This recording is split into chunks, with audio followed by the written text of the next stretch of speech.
Okay.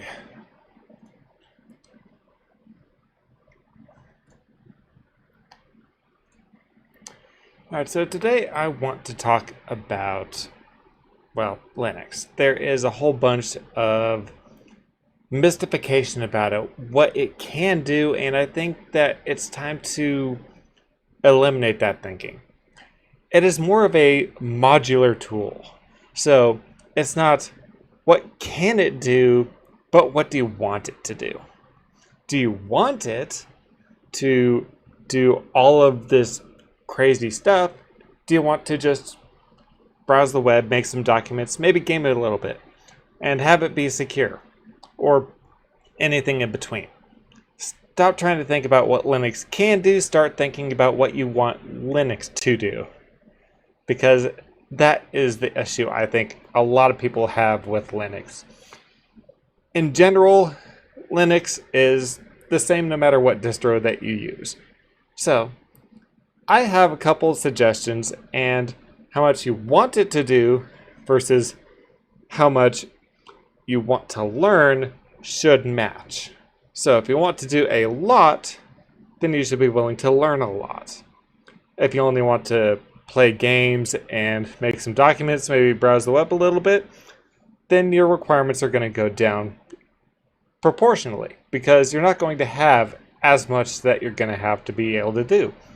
So I have a couple suggestions right here. So first of all, I'm going to recommend Bazite. You are super basic, you just want to do basic things, you want your computer to run well, and not be something that could be messed up very easily. This is something that I would recommend for a beginner because it is what is called immutable. So any changes that you make, if they could be catastrophic, will either take a lot of effort to make them stick, or they'll just be removed on the next boot. So actually powering it off and back on again will be the solution. So it is very basic on how it looks. It is just a KDE setup, which, as you can tell right here, is actually pretty darn close to how Windows looks. It is not complicated. It is very streamlined, very straightforward. Everything that you will need will be in the in their little store here, which is, I forget what they call that. But you also have a GNOME one if you want to go for a more Mac OS style look. It does come preloaded with Steam as WaveDroid, which you don't really need to worry about. But yeah, you can run pretty much all of your favorite stuff right in here.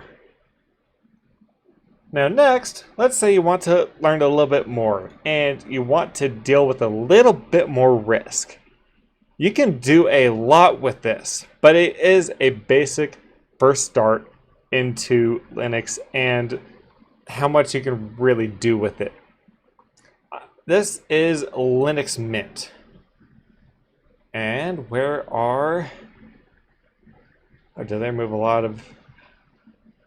Actually, I think they have a lot of their things on the download.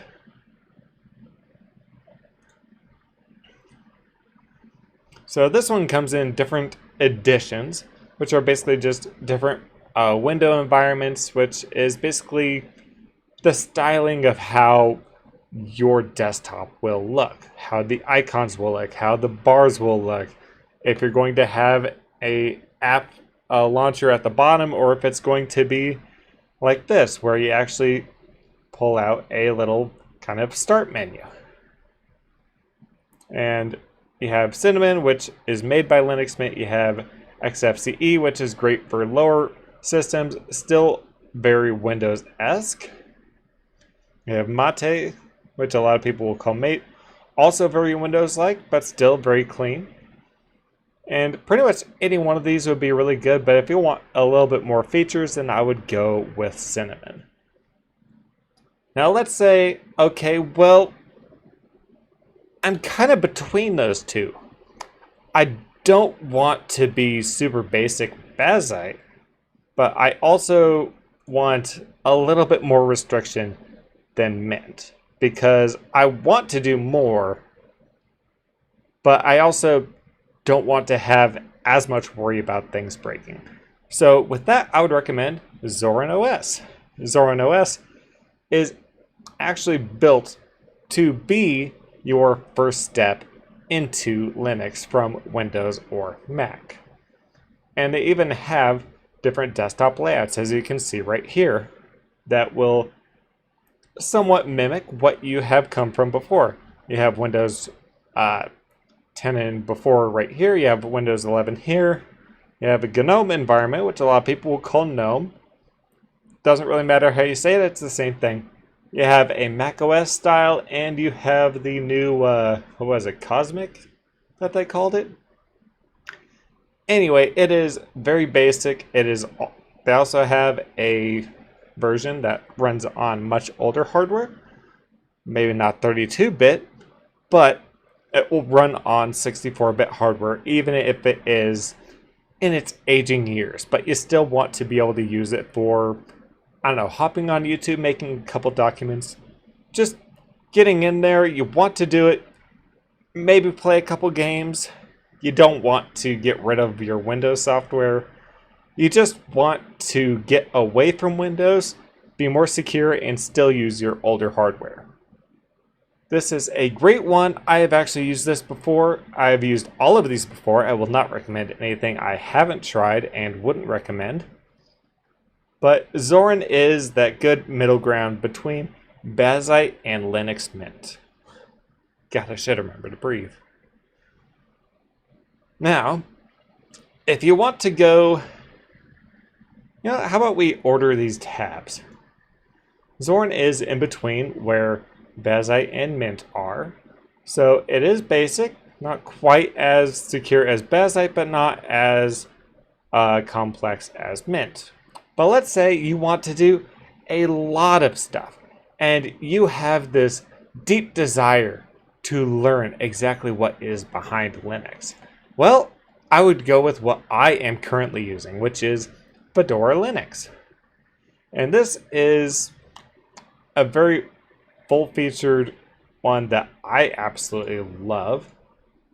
I just use the workstation because it gives you everything that you need out of the box. It gives you your drivers, gives you a couple basic programs, and everything that you could ever need will be in this little Discover store, which looks like this. So let's say I wanted, I don't know, Google Chrome. If I could spell it right, that would be wonderful. Then it's just right there. I install it right in here. This is the safe way to install on any of the Linux distros. You want to install something, you go to the Discover store, the Bazaar, the Synaptic Package Manager, whatever the distribution calls it, it is going to be where you want to check first in order to get something. And even if there's something that, say, isn't usually there, like we know that Adobe doesn't really work that well, but we still have a couple things from Adobe and a couple replacements. But let's say we're not really looking for Adobe specifically. Let's say we just want to make art. So instead we will just go to, I believe that would be in graphics. And in graphics you have all these things. You have your paint program. You have GIMP, which is a GNU image manipulation program. It's kind of like Photoshop, but it's not quite there yet. Honestly, I would recommend, I know it is in here somewhere. 1, 2, 3, and we're just going to search it because I am not going to wait. It is Krita. You can animate with it, you can edit images, you can create images. It will actually work well with your drawing tablets as well. So for pretty much anything that you would need on a general level, you can switch to Linux. There are a couple caveats though. Let's say that you like to play online games that are like online multiplayer shooters like Call of Duty. They have what's called a kernel level anti-cheat. And Linux does not play well with those. There are some anti-cheats that do work with Linux, but in order to figure out what games will actually work, you can just go to protondb.com and search for your game. And we're just going to go with a, let's see, what's the popular one that came out? You know what? I'm sure there's still people who play this, but let's say Left 4 Dead 2. You just go into protondb.com and go there, and it will tell you if it actually works. Deck verified status and Chromebook ready status, and you'll have a whole bunch of people who say like, does it work? Does it not work? Did I have to fix it? Which are these little tools here? But it will tell you if that game will run on Linux.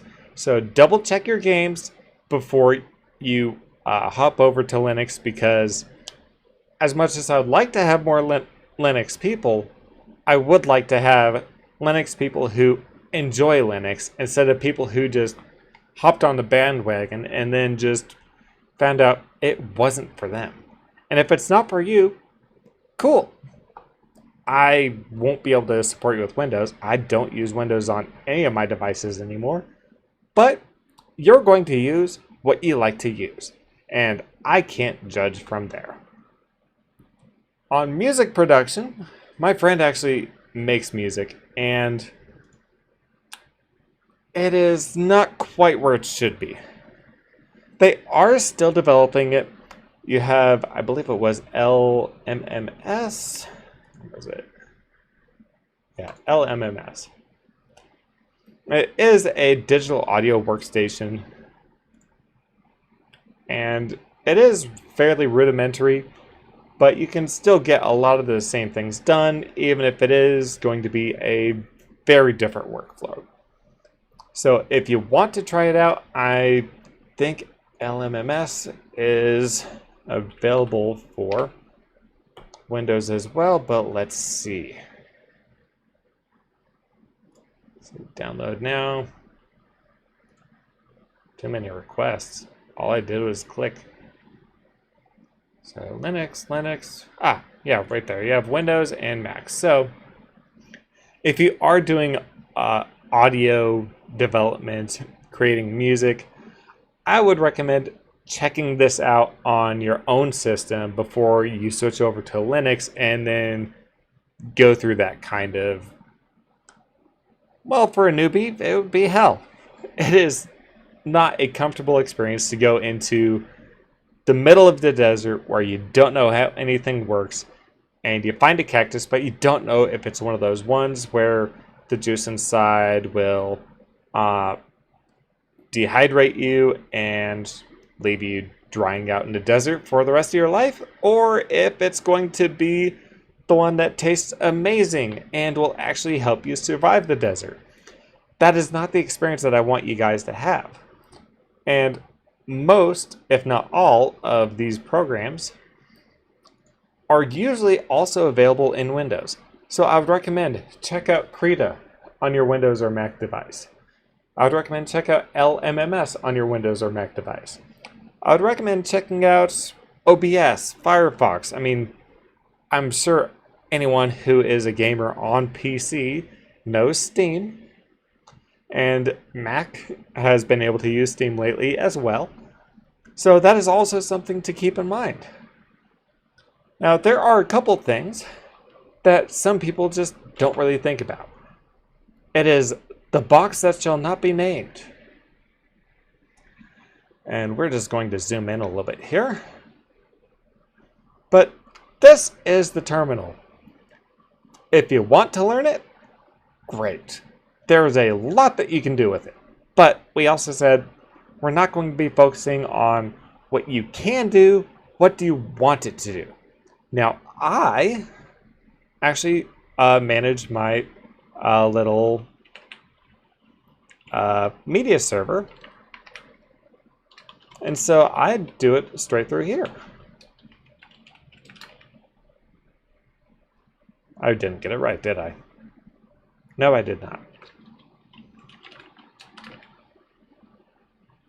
Did I get it wrong again?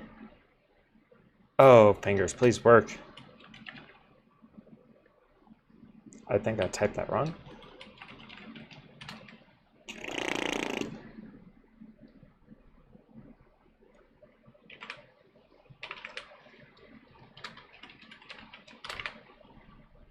Okay, there we are. I am running this from my Raspberry Pi. This is not a very flashy interface. There are some tools that look really good, like BTOP. I can see what is going on my server right now. I know where it's using its stuff. I have little short keys where I can minimize or maximize some things. And it is very easy to use. But if you want to learn the terminal, you gotta learn man. Man stands for manual pages. What is this command? What can I do with it? So we have, let's say just man, cat for concatenate. And this will tell us all of the things that it does, how to use it. So use cat option, which are these little dash, letter, and double dash words, and then the file. So I check my jellyfin logs quite a lot. So I will do, let's see, it is the 15th. Yeah, okay. Yeah, this just shows everything. So you can also bring it down with another one called grep. And capitals matter. So if I did that in capitals, it just would not work. So let's just say I want only things that show up as an error. Only errors are showing up now. And so that is something to learn. I would recommend going to the web, figuring out a lot of the basic commands, because before you do anything advanced, learn the basics first. A lot of the basics are just worth trying. But you shouldn't be afraid of it. Just avoid it while you're getting your foothold in there. You don't know exactly what's going to be going on. You're going to want to get your feet wet, make sure the programs that you want to use are able to be used. And on that same topic, what you can do, and a lot of people will do this, is you can just take any old flash drive. This is just a little Patriot memory 16 gigabyte stick. You plug it in, you install it on here, and you try it from the USB stick. Now, it will not have the same performance as if it were installed, but it will show you how things will look, how you get to places, and what different things you could do after it's installed. So I would recommend installing it and then running it from the USB stick without installing it, because you can actually do that with, I think it's like 90% of Linux distributions. But stop thinking about what Linux can do. Think about what you want Linux to do, because Linux is a modular tool. It can be customized to do whatever you want it to do, and you can also just go full hog with customization, but you are going to sacrifice a lot of performance. So think, what do you want it to do, not what it can do. Because yes, it can do pretty much anything. I'm not going to say everything. I'm not going to say anything. I'm not going to give any 100% definite on any of this, because that would be not very journalistically integral. I think I used that word right. But stop thinking about it as something that should be feared, because it could do all of these amazing things, but it's just not great. And it might not be great for you. But there are people like myself who absolutely love this. I love my computer. I have been running Linux on my laptop for quite a while now. It is not able to be upgraded to Windows 11, and I don't want to go through all of that pain of setting it up just to get Windows on there. Because for what I do on there, Linux will cover all of what I want to do. Linux on my installed devices does what I want it to do. They can do more, but I don't want them to. So I don't install those packages, I don't run those programs, and I don't worry about it. So think, what do you want it to do? And I would go right back to those browsers that I recommended before. They are not browsers. Distros that I recommended that I accessed from within the browser to figure out what you want to start at. Do you want to start super basic, super secure? Or do you want to go hog to the wall and just see what you can do, what you can break, and learn how to fix it? Because if you don't learn how to fix it, then there are some communities, like especially Arch is known for this, is RTFM, which is read the manual. If you don't read the manual, they're probably not going to help you. However, you'll probably find a forum that will give you exactly the answer to exactly your problem. But those are my recommendations. What do you guys think? This is probably my first little foray, because I'm just thinking, I just want to make videos. I don't really care about the quality, because I just want to enjoy doing it. Anyway, y'all have a wonderful day, night, morning, evening, afternoon, lunch, whatever time you're watching this. And y'all have a good